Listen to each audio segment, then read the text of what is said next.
Evangelio es según San Lucas. Entró Jesús un sábado a comer en casa de cierto fariseo principal, y los judíos le estaban acechando. Púsose en su presencia un hidrópico, y Jesús, dirigiéndose a los doctores de la ley y a los fariseos, les preguntó: ¿Es lícito curar en sábado? Ellos callaron, mas él, tocando al enfermo con su mano, le sanó y le despidió.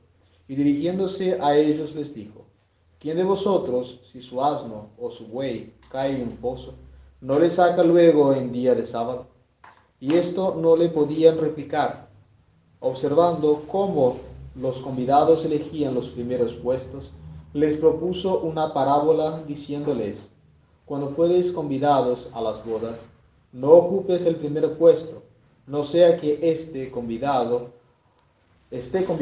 otro más distinguido que tú, y viendo el que os convidó a entrambos te diga: cede este el puesto, y entonces con vergüenza tengas que ocupar el último lugar. Mas cuando fueres llamado, ve y ocupa el último puesto, para que cuando venga el que te invitó te diga: amigo, sube más arriba. Entonces recibirás honor ante los demás comensales. Pues todo el que se ensalza será humillado, y el que se humilla será exaltado. Pueden sentarse.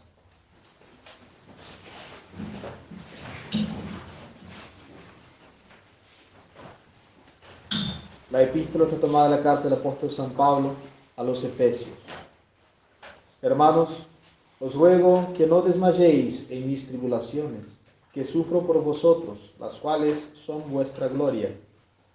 Por esto doblo mis rodillas ante el Padre de nuestro Señor Jesucristo, que es cabeza de toda esta gran familia que hay en los cielos y en la tierra, y para que conforme a sus gloriosas riquezas os fortalezca con la virtud del Espíritu en el hombre interior, que more en Cristo por la fe en vuestros corazones, y arraigados y cimentados en la caridad, podáis comprender con todos los santos cuál sea la anchura y longitud, la alteza y la profundidad del misterio de Cristo, y conocer también la caridad de Cristo, que sobrepuja a toda ciencia, de suerte que seáis llenos de toda la plenitud de Dios, al que es poderoso para hacer todas las cosas más cumplidamente de lo que pedimos o entendemos.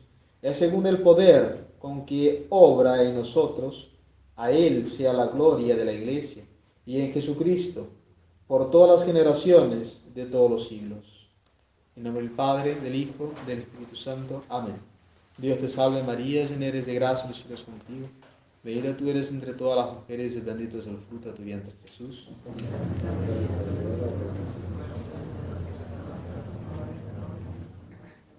En nombre del Padre, del Hijo, del Espíritu Santo. Amén.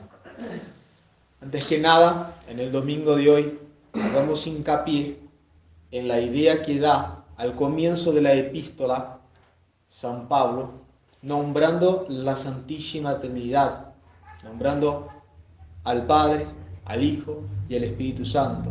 Eso, en primer lugar, tiene que llenar nuestra intención en la Santa Misa, porque nosotros primerísimamente venimos acá a rendirle a Dios un culto que se le debe, un culto de adoración, de acción de gracias, de petición, de impetración. Venimos acá a cumplir nuestros deberes de seres creados. En primer lugar, tengamos eso presente. Recuerden que la Santa Misa, así como cualquier otra oración, puede venir acompañada de consolación, como dije el domingo pasado, pero no es lo que debemos buscar.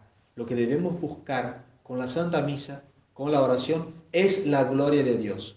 Todo lo demás que Él quiera mandarnos junto a ella queda en su libérrima voluntad.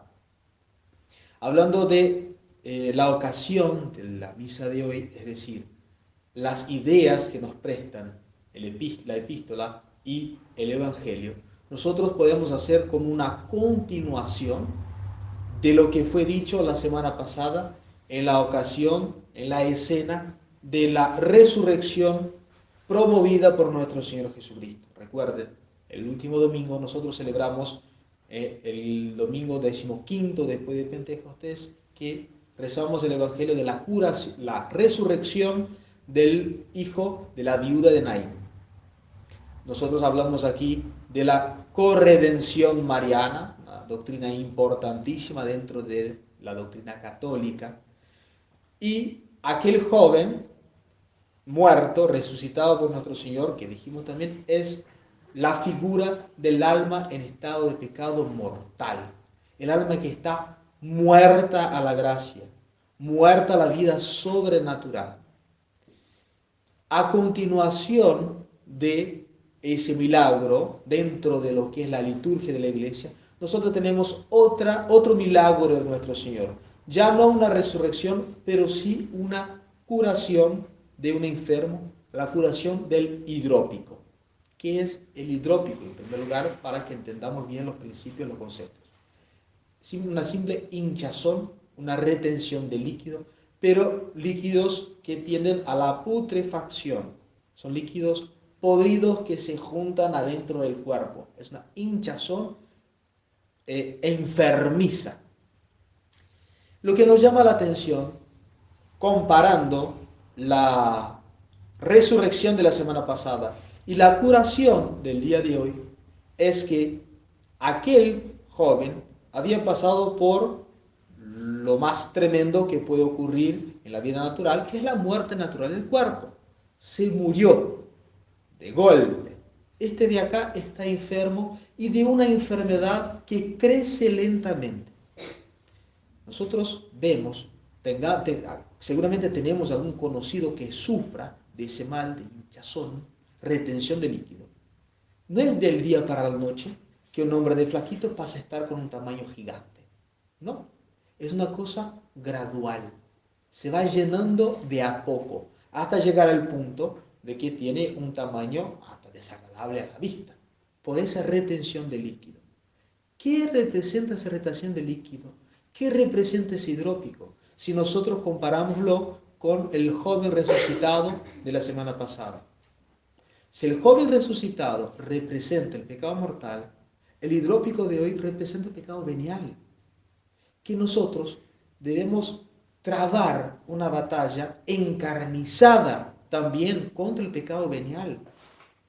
Santa Teresa, una grandísima santa, de una instrucción, de una doctrina grandísima, hablaba muchísimo a sus monjas, a sus hijas espirituales, de la lucha contra el pecado venial, porque el pecado venial precisamente es el efecto que produce el hidrópico, el que padece hinchazón.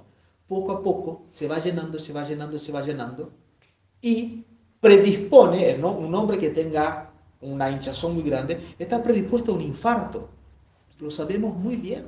Un infarto en una ocasión como esas puede producir la fatalidad de la muerte. De la misma manera, un aumento grandísimo de pecados veniales voluntariamente buscados predispone al pecado mortal. Porque si bien 1.000.000 de pecados veniales no equivalen a un pecado mortal, porque son dos cosas de naturaleza distintas, el pecado venial predispone a la catástrofe de las catástrofes, que es el pecado mortal. El que no refrena la lengua y da libertad a hablar mal de los demás, por ejemplo, los pecados de lengua, ¿cuáles son? La murmuración, hablar sin motivo de las personas, defectos, pecados. Calumnia, hablar de esas mismas cosas sin motivo, pero agregando una cosa que sea falsa. O la contumelia, que es la ofensa cara a cara. Esos son los pecados de lengua. Si uno no refrena esas cosas en lo pequeño, si uno dice, es pecado venial, y se entierra en ese pecado venial y lo va practicando de manera habitual, va a faltar poquísimo para que se hable de algo grave y no va a poder sujetarse porque ya está hidrópico, ya está lleno de eso. Viene como naturalmente el pecado mortal después de que nosotros cedemos el paso libremente a los pecados veniales. Santa Teresa, ya citada, decía que hay que tener muy cara rota para decir, Señor, yo sé que eso te desagrada, pero como no me quita la gracia y me gusta hacerlo, lo hago igual. No puede haber una compaginación entre el amor que tiende a la perfección y un estado de alma así. Un alma así permanece y permanecerá siempre en la mediocridad. Recuerden, mediocridad viene de medio. No es ni muy malo, pero tampoco es muy bueno. Es mediocre. Si uno no pelea seriamente con los pecados veniales, uno permanece en ese estado de mediocridad. Cristo no quiere eso. Cristo quiere nuestra perfección. La misma lucha que debemos tener con el pecado mortal, tenemos que tener con el pecado venial, si queremos y pretendemos la perfección de nuestras almas, porque no deja de ser desagrado de Dios. El pecado venial, si bien no borra la caridad de mi alma, la enfría. Si bien no es un baldazo de agua sobre una hoguera, son unos vasitos que se le va tirando y pierde calor, pierde fuerza. Y una de las cosas que provoca el pecado venial es el espíritu de rutina. ¿Qué es el espíritu de rutina? La oración hecha solamente para cumplir un plan que se ha hecho, sin fervor, sin devoción, solamente para cumplir. Dios no quiere eso. Dios quiere la oración ferviente. Dios quiere la oración con mucha devoción. Pero los pecados veniales, como van mermando el calor de la caridad, nos hace entrar en ese estado de mediocridad. Por eso es importantísimo la lucha contra los pecados veniales, representado en la curación del enfermo de hoy, el hidrópico. Luego de eso, nuestro Señor Jesucristo pasa a predica la lucha contra el pecado venial en esa curación y pasa a hablar de la virtud. Y pone el ejemplo de hoy de la virtud de la humildad. El que se humilla será ensalzado y el que se ensalza será humillado. ¿Cómo nosotros debemos poner toda nuestra confianza en Dios nuestro Señor e incluso cómo debemos darle a Él la gloria por las victorias que nosotros logramos? Porque fíjense bien, si nosotros peleamos contra el pecado venial, logramos vencerlo, pero adjudicamos a nosotros, a nuestra fuerza, a nuestro esfuerzo, el haber ganado, ya perdimos la batalla, porque no le estamos rindiendo a Dios la gloria que se le corresponde por ser el dador de la gracia. De la misma manera, el dador de la gloria. Toda nuestra glorificación, todas nuestras victorias, que Dios quiera, la cantemos por toda la eternidad en los cielos, la vamos a deber el 100% a Dios nuestro Señor.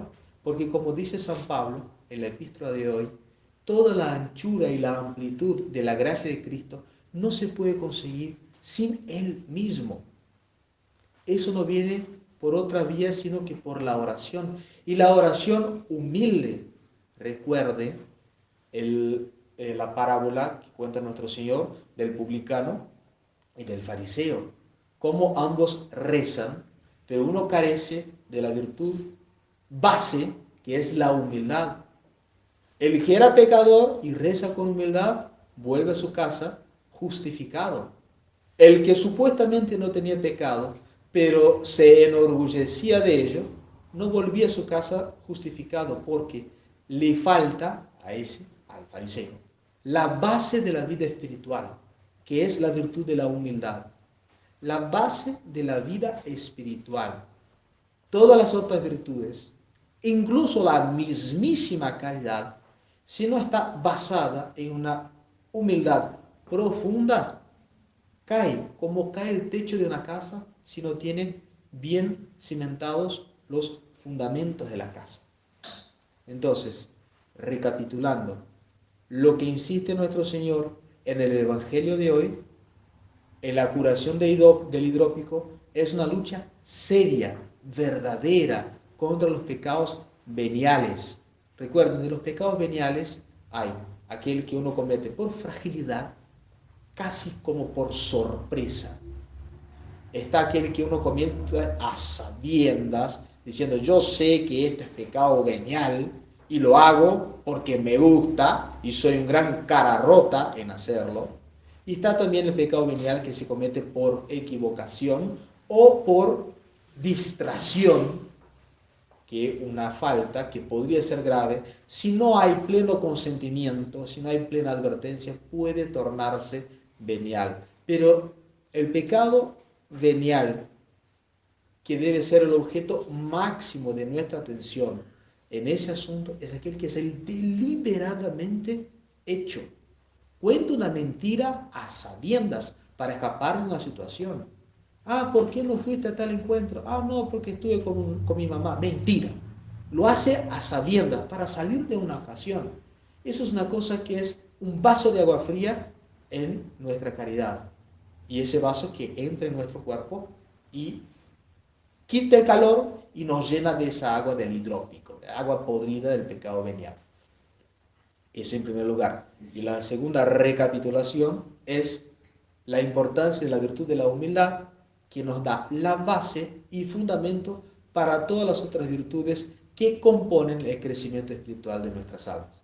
Vamos a pedir a la Santísima Virgen María, que ayer fue la Virgen de la Merced, que nos conceda esa merced de tener la fortaleza de luchar contra el pecado y el conocimiento verdadero de nuestro propio yo, para saberlo cuán bajos somos y verlo a Dios tan grande que es, que nos concede las gracias y así ser humildes de corazón como lo es nuestro Señor Jesucristo. Ave María Purísima. Padre, Hijo y Espíritu.